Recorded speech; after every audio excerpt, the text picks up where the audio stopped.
Assalamualaikum warahmatullahi wabarakatuh. Perkenalkan, saya Sylvia Ramadina Wibowo, NIM B100190515. Di sini saya akan mempresentasikan hasil dari mini plan saya dengan judul Pengaruh Influencer dan Inovasi Terhadap Pemasaran Pariwisata di Masa Pandemi. Di sini sudah ditampilkan adanya model penelitian. Dari model penelitian ini, maka dapat dirumuskan rumusan masalah. Yang pertama, bagaimana pengaruh variabel X1 influencer terhadap variabel Y yaitu minat kunjung, dan yang kedua yaitu bagaimana pengaruh variabel X2 yaitu inovasi terhadap variabel Y yaitu minat kunjung. Yang ketiga yaitu bagaimana X1 dan X2 influencer dan inovasi ini mempengaruhi variabel moderating yaitu brand awareness. Dan yang keempat yaitu bagaimana variabel moderating mempengaruhi variabel Y yaitu brand awareness mempengaruhi minat kunjung. Masuk dalam bagian penelitian terdahulu.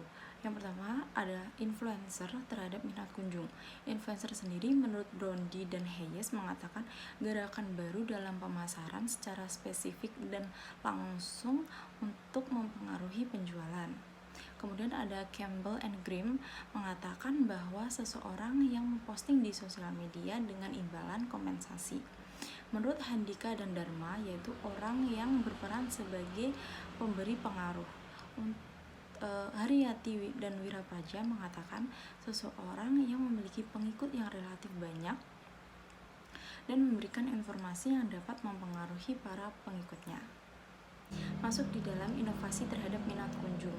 Inovasi sendiri menurut Angerman, Detkova, dan Kurinova mengatakan solusi kreatif dan baru untuk masalah dan kebutuhan. Menurut Klein dan Rosenberg yaitu proses produksi baru dengan lebih efisien. Menurut Nasution dan Kartajaya merupakan penciptaan suatu proses baru yang memenuhi perbaikan. Menurut Hartini yaitu penciptaan gagasan baru yang diimplementasikan di dalam produk baru. Masuk di dalam brand awareness terhadap minat kunjung. Menurut Rochester yaitu kemampuan customer untuk mengidentifikasi suatu merek secara rinci. Menurut Kursoi, Chen and Ji yaitu individu terbiasa mengenali dan mengingat suatu merek. Menurut Stokes yaitu langkah pertama untuk membangun merek di dalam memori. Yang terakhir yaitu Rader dan Huang mengatakan kemampuan customer untuk mengidentifikasi suatu merek di dalam keadaan yang berbeda. Masuk di dalam bagian hipotesis. Kutipan kunci yang pertama, Ganang Agus Setiawan mengatakan terdapat pengaruh media sosial influencer terhadap minat kunjung wisatawan secara signifikan, sehingga hipotesis yang pertama diduga adanya pengaruh positif antara influencer dan minat kunjung.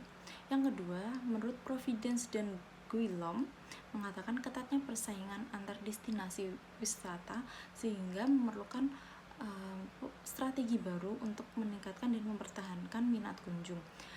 Jadi hipotesis yang kedua yaitu diduga bahwa adanya pengaruh positif antara inovasi dan minat kunjung.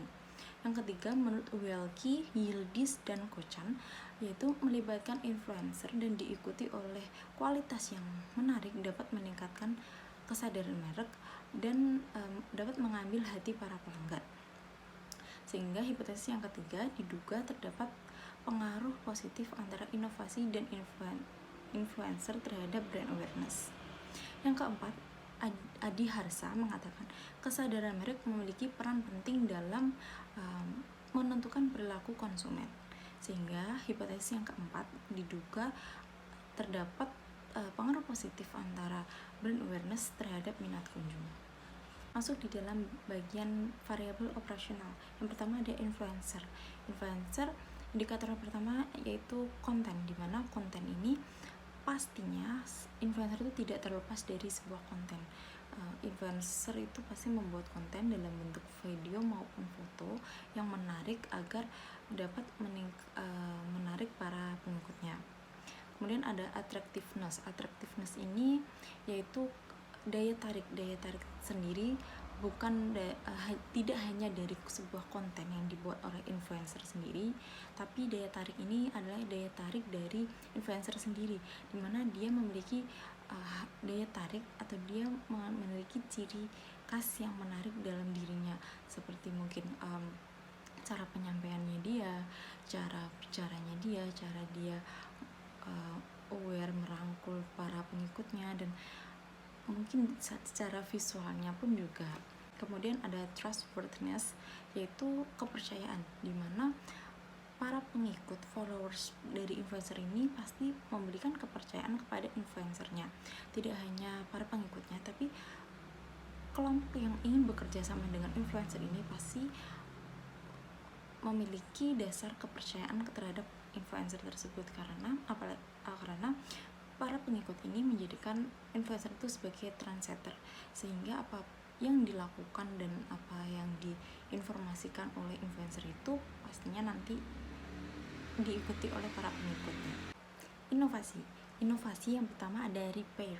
Repair ini adalah perbaikan, di mana perbaikan yang dimaksudkan yaitu perbaikan inovasi sebelumnya, maka dievaluasi dan diperbaiki apa sih kekurangan dari yang sebelumnya, jadi nanti kedepannya untuk bisa menjadi lebih baik lagi.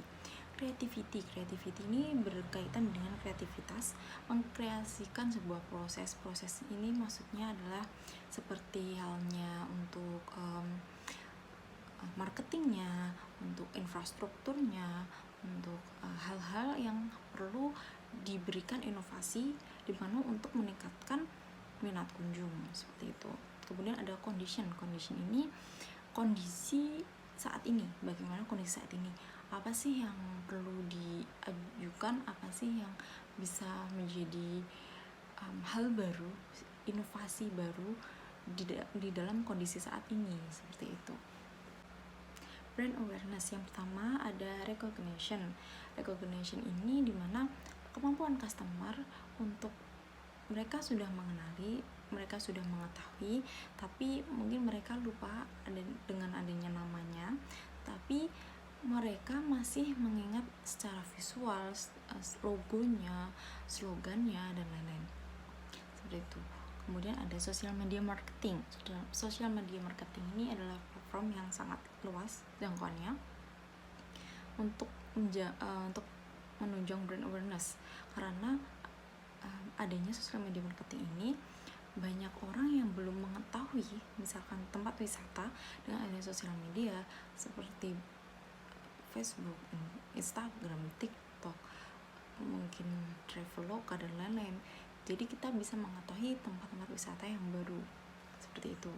Kemudian ada influencer, dengan adanya influencer, sebuah kelompok yang bekerja sama dengan influencer untuk mengembangkan tempat wisata tersebut, sehingga kita dapat, para pengikutnya influencer kan dapat mengetahui tempat wisata yang sebelumnya kita nggak tahu, jadi kita tahu, seperti itu. Word of mouth ini contohnya, saya memiliki teman saya ini, dia sudah wisata di suatu tempat itu belum banyak yang mengunjungi, tapi tempat itu baru dan bagus, sehingga dia bercerita kepada saya, ini bagus loh di sini, jadi saya percaya, dan dia merekomendasikan tempat itu, seperti itu. Jadi saya tahu suatu tempat, saya tahu brand dari teman saya. Word of mouth. Metode pengumpulan data. Di sini saya akan menggunakan metode kuesioner dan sampling. Sampel yang saya gunakan yaitu mahasiswa Fakultas Ekonomi Bisnis Universitas Muhammadiyah Surakarta, terutamanya pada prodi manajemen. Saya nanti akan mengambil sampel sebanyak 150 mahasiswa. Saya akan membagikan kuesioner dalam bentuk Google Form yang nantinya terdapat pertanyaan-pertanyaan yang akan dijawab oleh responden. Dan penelitian ini menggunakan metode regresi, dikarenakan metode ini menjelaskan sebab akibat antara variabel. Sekian dari saya, apabila ada kurang dan lebihnya saya mohon maaf. Wassalamualaikum warahmatullahi wabarakatuh. Sampai jumpa.